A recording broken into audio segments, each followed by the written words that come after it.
Faster My, good afternoon. Welcome to Mannin Line on Manx Radio. Your chance to have your say by calling 66 13 68. Text 166 177. WhatsApp on the same number. Email studio@manxradio.com. The new leader of the Isle of Man Green Party, well, actually, she's been leader since the back end of last year. Lamara Craine, who's also a commissioner in Ramsey, is here today. If you want to talk to the leader of the Green Party, just see what the Green Party's ambitions are. They do have elected representatives on local authorities around the Isle of Man. Lamara's one of them. But exactly what does the Green Party stand for? If you want to get in touch, by all means do. We're on till 1 today. And Faster Mike, good afternoon, Lamara Craine. Good afternoon, Andy. How are you? Good, terrific, thank you. And did you want to be leader of the Green Party? Well, when I was asked the question, lots of thoughts ran through my head. Mostly just kind of, the standard self-doubt and concerns, and, it's already, quite testing to be a commissioner anyway. So taking on a leadership role is tough as well. So Andrew Langan-Newton made the job his own, didn't he? He really did. Yeah. He was absolutely incredible. I mean, I can't sing his praises enough.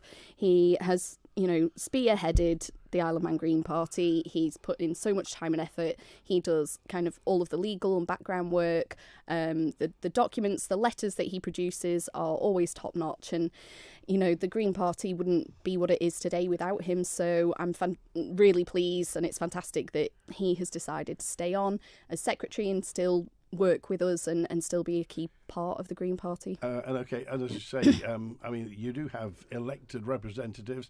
In Douglas, of course, it's Andrew Bentley and Falk Horning, yourself in Ramsey, Andrew Jessup in Braddon. Seems to have been there forever, Andrew Jessup. Yes, yeah, he has. It's Leo Cousins, I think. So, Leo has just been elected as commissioner in Patrick. Yeah. And we're yet to determine precisely whether he wants to be, a Green Party representative as such, as it all came kind of quite fast, really. So I guess that's something that will be dealt with. So what are your ambitions for the Isle of Man Green Party, Lamara? I really want to maintain precisely what we've been doing with Andrew's leadership. We've done fantastic things. We've produced a carbon budget, which shows basically how much carbon emissions the Isle of Man can produce without hitting the tipping point of 1.5 degrees C of heat increase all around the globe.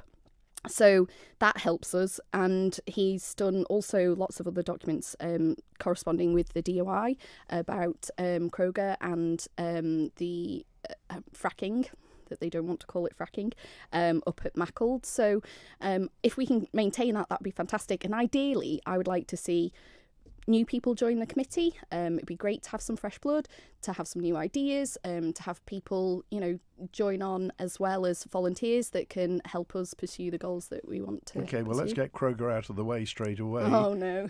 I'm guessing the Green Party is implacably against the Kroger project. Yes, I mean, it is unfortunate because, we're not completely blind that a lot of the people on the island can see this as a potential kind of source of funds for the island. But the problem is it's going in the wrong direction, and all of the bodies out there have said that there shouldn't be any further drilling, there shouldn't be any further, gas and oil mines and everything else like that. So it's crazy that we're deciding to pursue this now, and it is so hit and miss. They're not even sure what's out there. They had to refund their subscription contributions that they put out a year or so ago.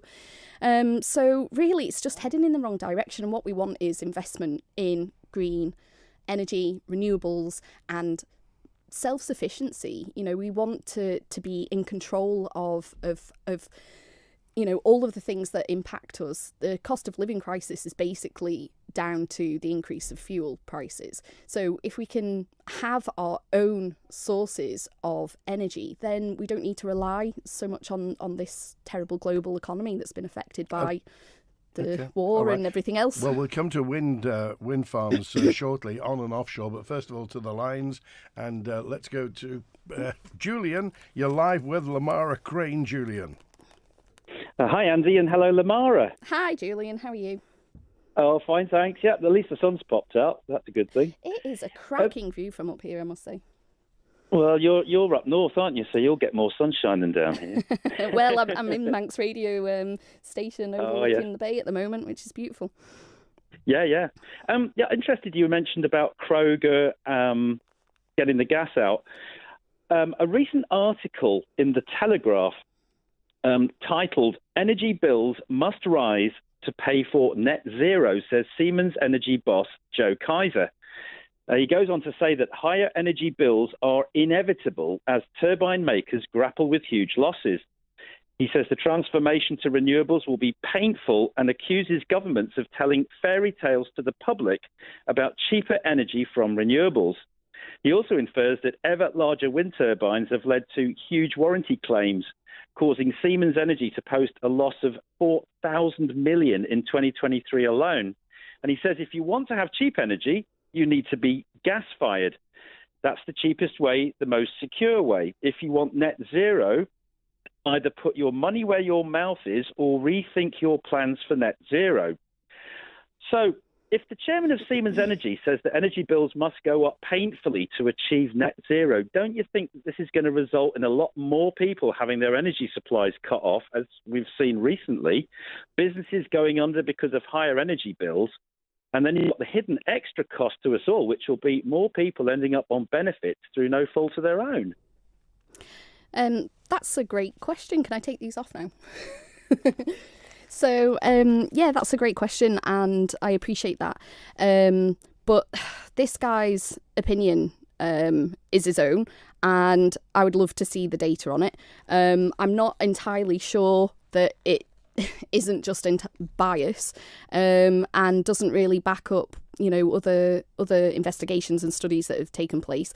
I mean, we've looking at obviously having renewables on the island and having wind turbines down south, and there's calculations that have been made that the payback will be relatively quickly and that it'll cover a third of our energy usage for electricity. And so I can only see positives there. Obviously, there might be there'll be costs incurred with the whole change and things like that, but you've got to invest for the future. And I don't see that this should be put onto the individuals who have to pay the bills. So, we just got to go ahead and invest in this and move forward. Right. Well, you see, if you look at wind turbines, for example, Erie Stain, you're talking about a third of our energy need. However, if you look at Ørsted's own website with the consortium at renewableuk.com, they say that the actual onshore wind turbines across the whole of the fleet in the UK is a quarter of what's being touted for Erie Stain. And that's just electricity. That's just to charge your laptop, put your oven on, and your light. The other massive amount of heat energy is not being addressed by this. And also, as you know so well, if it's not windy, it doesn't seem to be a plan that seems realistic for the base load where you can flick a light on whenever you want. And you've also got this recent news about worldwide investors have pulled 75% of their money out of renewable energy companies. You've also got Ørsted, Equinor and Vattenfall, the three big players in wind farms, have pulled out of the three major projects in the eastern seaboard of the US, the UK and Europe, citing problems with supply chain and manufacture of concrete and steel. And by the way, you need a lot of coal to make concrete and steel. So if we get rid of fossil fuels, you're not going to be able to make the turbines anyway.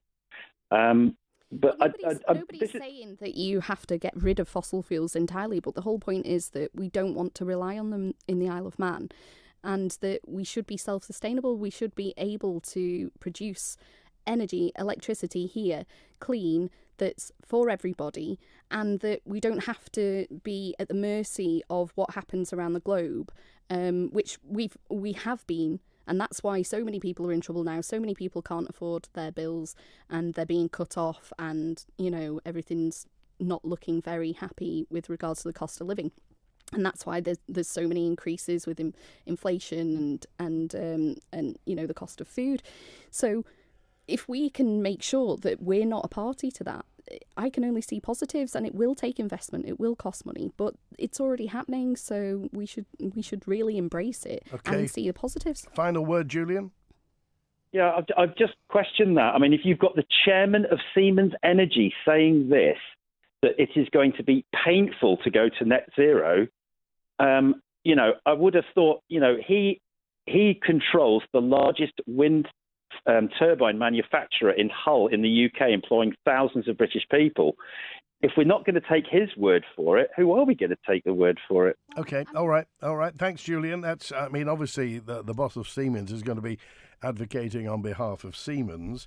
But just let's come to the Isle of Man, Lamara, Craine. We've got a potential Ørsted offshore wind farm, and then the one that's going to be run by Manx Utilities, which is possibly Iristane in the south, which is going to be onshore. Where does the Green Party, the Manx Green Party, sit? Any preference for either?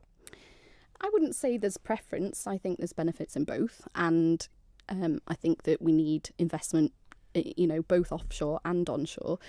Ideally, it would be nice if it would be in the hands of the Isle of Man government, and, you know, I do think that energy should be publicly owned, so that would be, you know, my favourite. But I'm not born yesterday, so I know that it doesn't always work that way, and that we will have to potentially work with energy companies that will maintain the wind turbines offshore. Now, that we've talked about many times about the base load, maintaining the base load at the power station, i.e.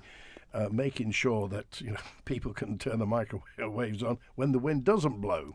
So where do you think the base load should come from? Should we retain Pulrose Power Station and burn gas, or what should happen? So, I mean, I'm pretty sure that there's been lots of reports on this, and that they are going to have to overlap somewhat as we roll out the renewable investment. Basically, we would need some kind of storage, so battery systems would be perfect, and, you know, ideally it would allow to work in between when it's nice and sunny, so we can use lots of solar, and then when the wind isn't blowing, you've got that battery storage source of power, and obviously as technology improves, then we'll be able to phase out any kind of you know, system that uses fossil fuels. At the moment, though, the government doesn't seem to have any plan to roll out solar panels on government buildings. Yes, that's it's been a bone of contention really at Ramsey Town Commissioners, because we've wanted to install solar panels on our roof, and we wanted the support from government in order to do so, and there is funding available, but unfortunately it's not available to local government, which is crazy, because you'd think that would be the first place to start, and to set an example, basically, to show that it works. We've also been looking at battery storage there, but we want to get the solar in place first and figure out exactly how well that's going to do, and then decide what we want to do with the battery do you think system. Local authorities should have access to the government's Green Energy Fund? I mean, so no access at the moment? Yeah, no, there's no access at the moment. They've basically said that they would help us with funding to do investigations, but we've already investigated. You know, we've looked at what solar panels we want, and we know how much it's going to cost to install them. So, you know, we don't need funding to do that kind of research. What we need is the funding to actually buy the solar panels and to stick them up there on the roof. Okay, Mark. Hi, Mark. You're live with Lamara Craine from the Green Party. Yeah, hi, Lamara. Welcome to the hot debate on energy. I'm sure you do very well. Don't know about that. Firstly, I am pro renewables. I'm pro anaerobic digestion. I'm pro wind. I'm pro solar, but I'm also pro gas. And what's disappointing from the Green Party position in the Isle of Man is that it's an absolute position. And I was hoping that the Green Party may align themselves with other Green parties in other European countries, for example, in Finland, where Greenland has stated that gas is categorically part of the transition program. And they refer to documents such as DNV Consultancy, who are a world-renowned expert on energy generally, who've also said that gas is going to be part of the energy change in 2050. So rather than just hope that we can rely on renewables, the gas is an important transition. And if I was the Green Party, I would actually align themselves with other Green parties in other jurisdictions and say, well, gas is part of the transition. You could take the money from the gas from the Kroger field and fund renewables. That's practical and that's common sense. And you did say before about opinion. Well, if the Green parties around the world can't get one opinion whether gas is actually part of the transition and whether you continue extracting it or not, then how can we actually validate your opinion? And also, countries in the UK has also issued another, I think, over 20 new licenses this year to extract gas. Countries in Germany and Finland and other European countries are gearing themselves up to import more gas, especially from America, especially due to the current geopolitical situation in the Middle East. And I think to be honest, it's naive of the Green Party to say no to gas. And it's disappointing. I think you've got a real opportunity to say gas is part of the transition. We can take the revenues and plough it into the Isle of Man economy to make the Isle of Man not dissimilar to Norway. And that's exactly what they've done. I'd like to get your opinion on that, please. Yeah, so, I mean, if we were so against gas and oil, then we'd be boycotting and we'd be, stood outside Paul Rose and, asking all of our members to bombard them and all of that kind of stuff. We're not. We understand that that's where our energy source comes from. And, I, for one, would like to live in a flat that's nice and warm and, be able to have a hot shower and boil the kettle. So, we're not expecting it to change overnight. But what we don't want is to invest down the wrong road, and that's what we're doing. And it's a new venture that the Isle of Man government is employing with this private business, and we're not entirely sure how much revenue is going to be generated from it anyway. So I think that's part of it, in that the potential benefit from Kroger gas goes up and down. And but I mean, if the government, and again, there are two parts of this: there's the government facilitating it, and there's Kroger, the private company. If they said, "Look, we've got £4 billion coming, and that's going to be ploughed straight into green projects on the Isle of Man," just off the top of your head, just to say, we're going to electrify, we're going to put brand new trams on the tramways, and we're going to give everybody free public transport and get everybody off the roads by giving free public transport, by putting in a modern tramway system on our heritage railway lines, which we could at the moment. And that would take thousands of car journeys off the road. And if that were to be funded by Kroger as an interim solution for, say, 10 years, wouldn't that be a good idea? It might be a good idea, but is that going to happen? Probably not. So that's the reality of it, is that there's a green fund out there at the minute. Yeah. Local government can't even get any money from that.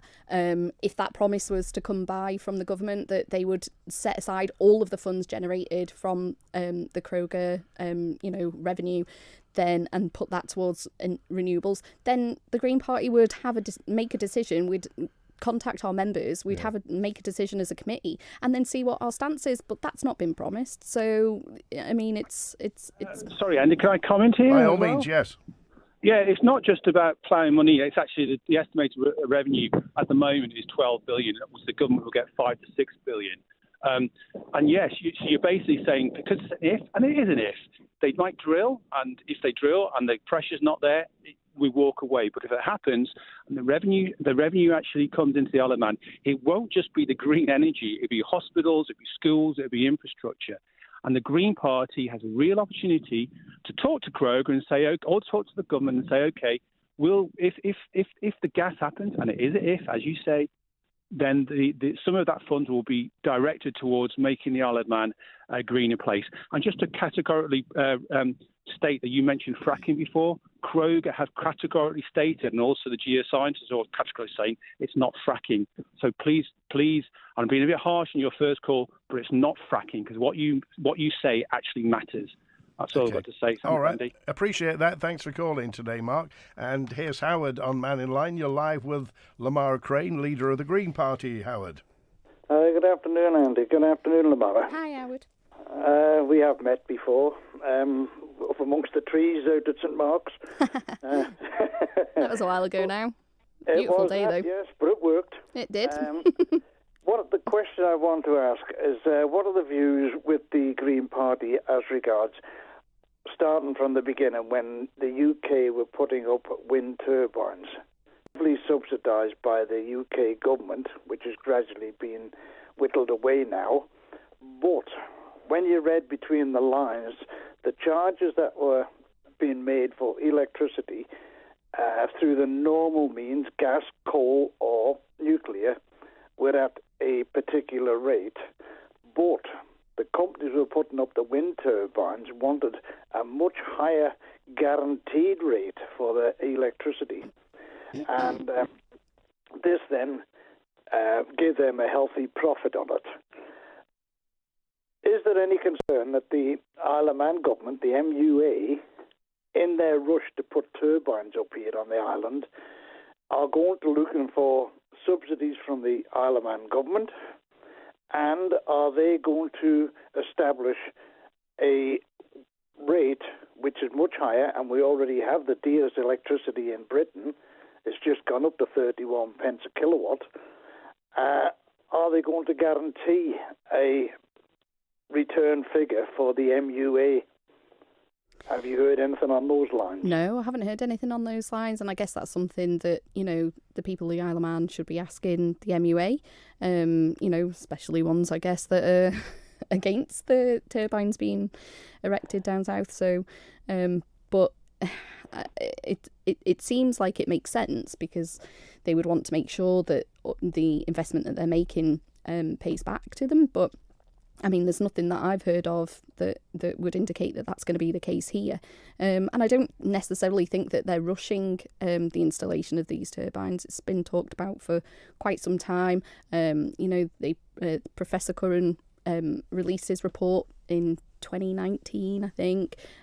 So, time's ticking on, and I know that 2026 is kind of a deadline with regards to our carbon budget. We're going to be past the amount of carbon emissions that the Isle of Man can afford to make sure we don't hit the 1.5 degrees C of warming. Yes, but the point is, the Isle of Man, being an island, only has one connector cable, and we have a perfectly adequate power station, or I think it's 3. There's one in Swallow and Ramsey, one in Peel, and the main one in Douglas. And these turbines are not going to supply anywhere near the power that we need, because we're pulling in 2 different directions here. They're pushing to push the electric vehicles on the road, and more electrical equipment is going into houses. There's not going to be anywhere near the power generated, and plus the fact that the cost of it is going to be prohibitive, because of the charges that are wanting or will want it to be paid back to recover, as you just said, their losses, in a sense, their business. It's a business concern. But if you're charging high rates for this green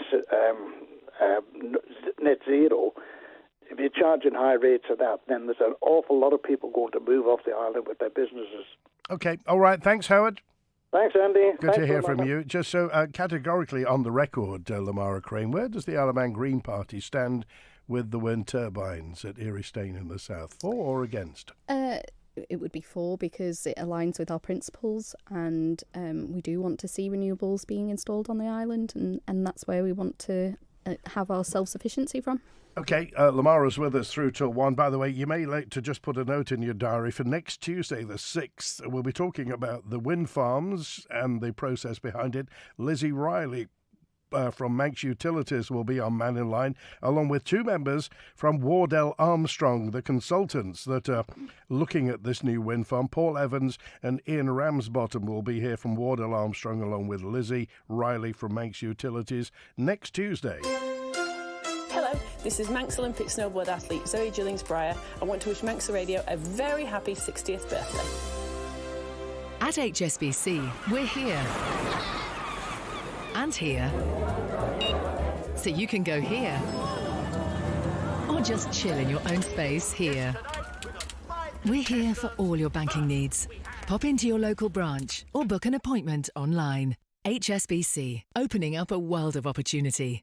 HSBC Bank PLC Isle of Man branch is regulated by the Isle of Man Financial Services Authority. Visit the HSBC website for terms and eligibility requirements. At Isle of Man Energy, we're excited to offer our customers the Alpha E-Tech efficient hybrid gas boiler and heat pump combination.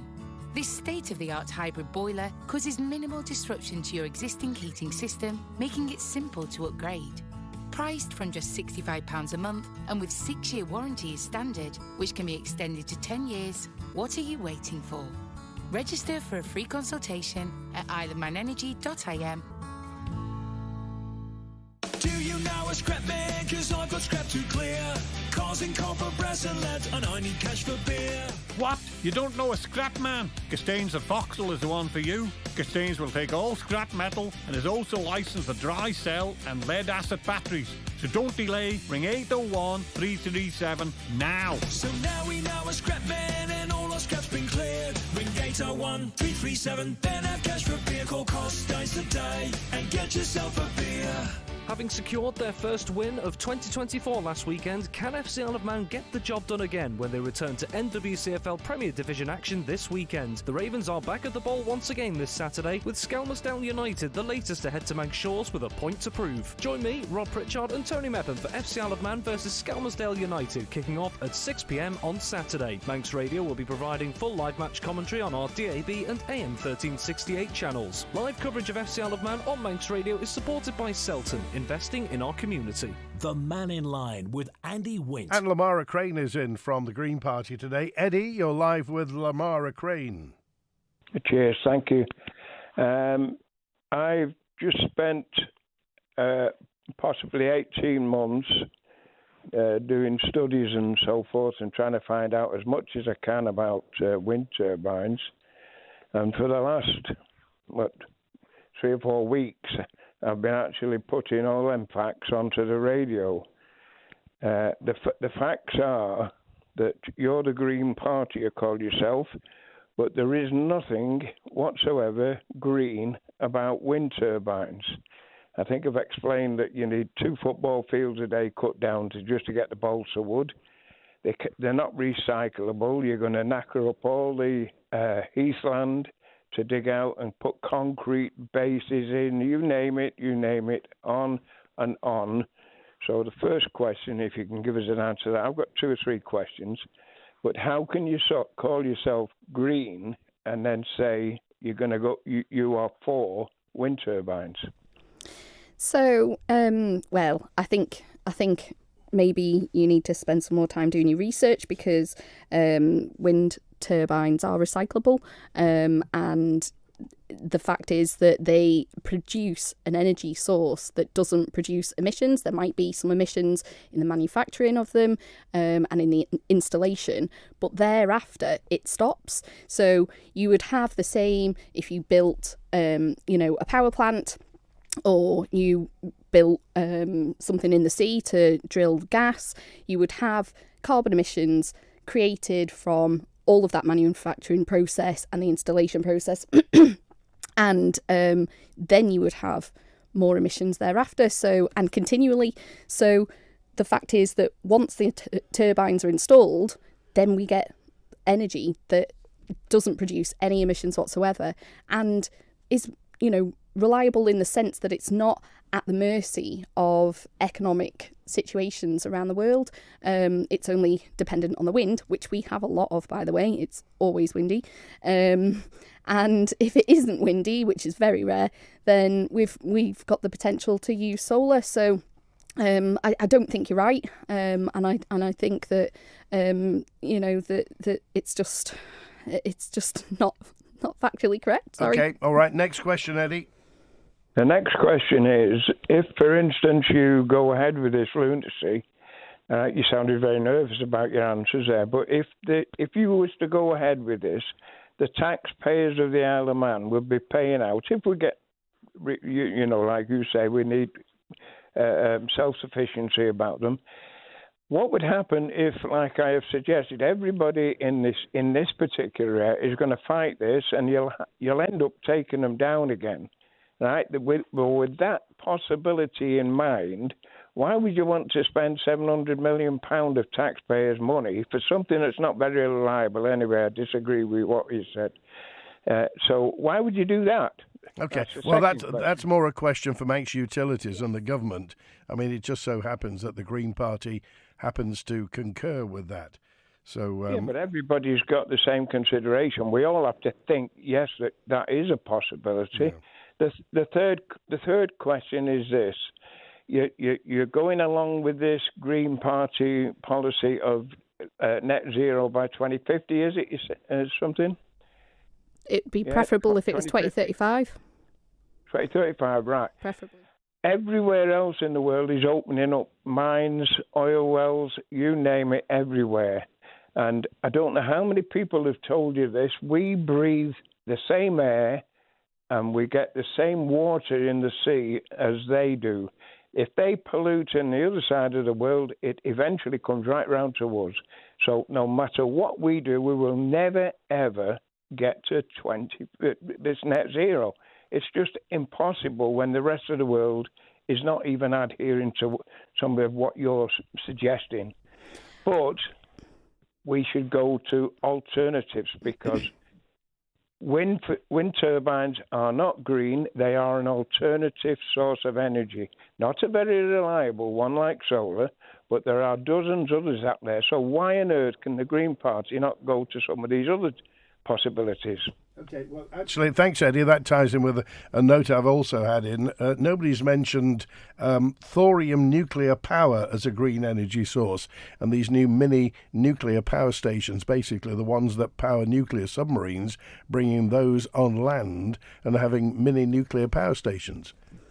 Yeah, so there's a climate emergency. It's an emergency around the whole world. It's a health emergency. It's going to impact us all. And we are seeing the result of climate change right now with all of the storms that we've been having, the coastal erosion, the boats being cancelled, the extra rain, the droughts in summer, the wildfires. There are lots of issues, and the Isle of Man is going to be is going to really struggle if we continue down this path. The good news is that there's the Intergovernmental Panel for Climate Change, which are lots of countries around the world who are deciding to make a change, and they are aiming for to reduce carbon emissions and to prevent the total collapse of the climate. And the Isle of Man Green Party supports that. We just look to those experts and we look at their findings, and we want that to be interpreted here. And all of the other governments around the world are doing the same. We are one of the third highest emitter of carbon emissions per capita as a country, which is crazy because it's only the UK and Russia that's above us. We actually emit more carbon per person than China. So we need to make it, we're only a small part of the world, yes we are, but we're still part of it. So we all need to be working on this issue and we all need to be resolving it. So having that kind of negative attitude of, oh, you know what, we breathe the same air as everybody else, and if they're not doing anything then we shouldn't. Well, they are, and we should be doing it too. Okay, all right, thanks, Eddie. We've got to move on. Lots of more people want to get on. But Michelle dropped a note in, and just to say much the same thing that, we talk about India and China, far more pollutant. And where did the figures come from, by the way, if we are the third highest in the world per per head. Where do those figures come from? I can send you the sources if you like. I think it's World Data, and there's another one as well. But it's available online. It's available on our website as well, where we've got our sources. So, and yes, there are many countries polluting, and they are trying to tackle their problems too. They're set up just as we were on an outdated system based on fossil fuels that's polluting the world. I mean, you just got to walk around Douglas and breathe in the car fumes and know that that is not good for you.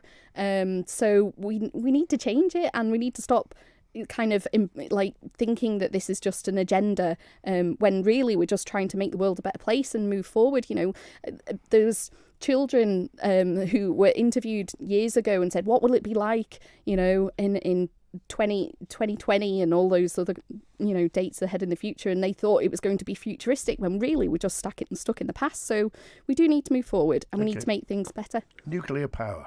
Nuclear power. So there are lots of benefits for nuclear power. Unfortunately, there's lots of negatives.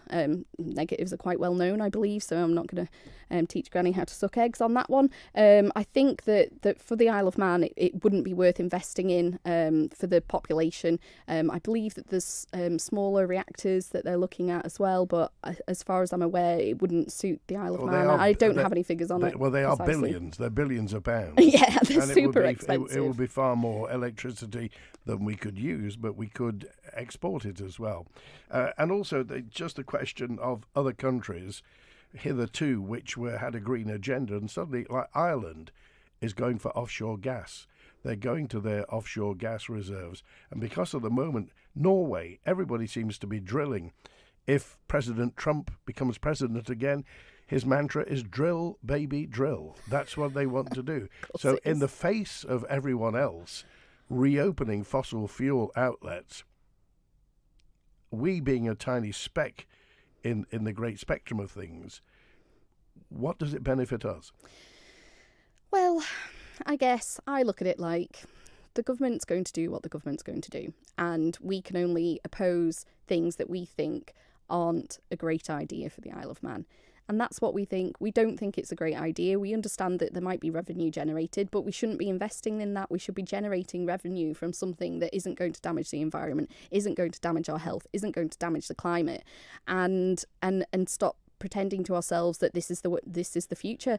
Norway did it years ago, and they've moved away from it. They did take the money and the investment, but that was way before we were reaching this critical point. I mean, the world is 1.4 degrees C warmer than it used to be. We're right on that tipping point, and it's just ludicrous to continue staring in the face of of destruction and saying, yes, this is a great way to go. It isn't. All right, Lamara Craine is here. She's the new Isle of Man Green Party leader. Text, email, call and WhatsApp and get in touch. Hi, it's Connor Cummins here. Just want to wish Manx Radio a very happy 60th birthday. Ride in to H&H Motorcycles. Hello, I'm Nathan Harrison.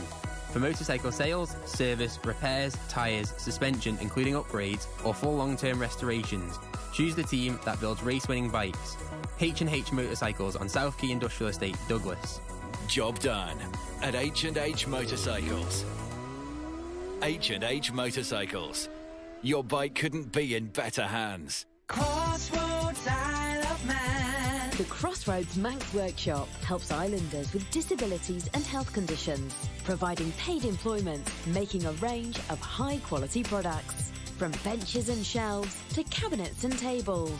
Our team also work on custom projects, such as engraving and company seals. Pop into our workshop in Douglas. Crossroads Isle of Man. Visit crossroadsiom.org. When you need a fitting memorial or headstone for a loved one, contact Manx Memorials in Peel. This long-standing family-run Manx company offer a wide range of granite and marble headstones and memorials, along with an island-wide inscription and renovation service.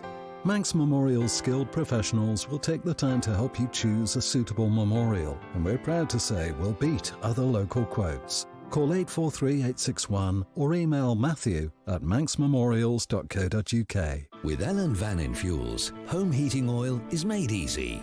With our free smart monitoring system, you'll never run out or have to think about ordering. Our online accounts and easy payment plans make it really simple to manage. Mannin Fuels can even help with new tanks, boilers and servicing. Combine all that with reliable, efficient deliveries and we've got it covered. Just call us on 844000. Mannin Fuels, making life easier. Get the full story. Tune in to Manx Radio's newscast for in-depth interviews behind the headlines. Find the newscast now at manxradio.com or your usual podcast provider. The Mannin Line with Andy Wint. And Lamara Craine. And hi, David, you're live with Lamara Craine. Hi, Lamara. The first thing I was going to say to you is, how do you join the Green Party?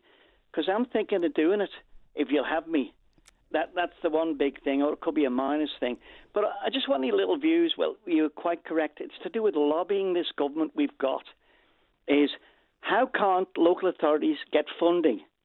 But the Minister, Julie Edge, said the other day regarding the school down south, she could get funding from the Green Fund or the fund that's thing.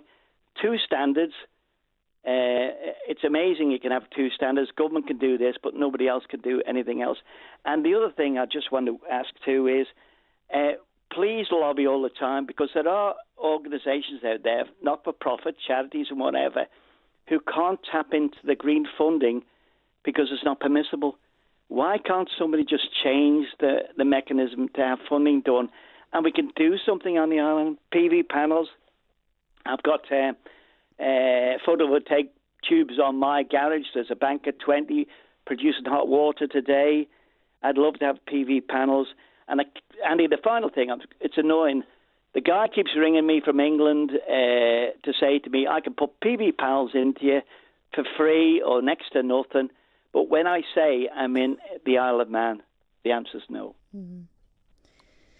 Yeah, thanks very much for your question. If you would like to join, we'd love to have people that are like-minded and support our principles. So you can just visit our website, greenparty.im, and hit the Take Action page, and you'll be able to join. How much does it cost? It's a tenner for just the entire year, and a concessionary amount of £5 if you're like a student or pensioner or whatever else. If you want to email us, we can sort something out. Okay. And yeah, we'd love to have more members. We'd love to have more people on the committee as well, and more volunteers. So we're looking for people to join. We're looking for people to bring their passion and their ideas and their time and effort, really, because we've just got a couple of people in the party. We're a small group. We're trying to run it as best as we can, and I think that the more that we have on board, the better. Okay, all right. Thanks, David. Lovely. See you. Bye. Good to hear from you. If you want, I've just checked the website. There's an email address, committee@greenparty.im or membership@greenparty.im. And as Lamara said, it's greenparty.im if you want to get involved with the Green Party. And just get this straight then. Local authorities, all the local authorities around the Isle of Man, have no access to the Green Fund. No, it's a real shame, because there was a couple of million set aside a year or two ago in the Green Fund for people to tap into if they wanted to invest in renewables or insulate a building and things like that. And I think that's really important that we do have that provision for housing, and I think that's the main thing that really the government should be looking at, because it's great having renewables, but really the cheapest bill is the one that you don't have to pay, because your house is so well insulated that you don't have to heat it. So upgrading all of these, all of the housing stock that we've got, and retrofitting, especially government housing, it's the first way. It's the first thing that we should be doing, as well as looking for renewables for local government buildings. And it's just a pity that basically they've set out this legislation, they've ticked these boxes, and then they've looked at our application for Ramsey Town Commissioners to have solar panels and said, no, it doesn't fit, we can help you do investigations. So it really does need to be looked at, and hopefully the fund will be continued, and and will, because as far as I'm aware, I looked at it not so long ago, and not that much of the money had been spent. So how are people tapping into it, and how are people actually making use of it when the funds are still sitting there and it's not really happening? So that needs to be improved, definitely. Okay, Hal. Hi, Hal. You're live with Lamara Craine. How you doing, Lamara? Hi, are you all right? Yeah, I'm pretty good. Good. Could you just explain to me what CO2 is? Carbon dioxide. And 1 atom of carbon and two atoms of oxygen. That's correct, yeah. Okay, very good. Anything else? Yeah.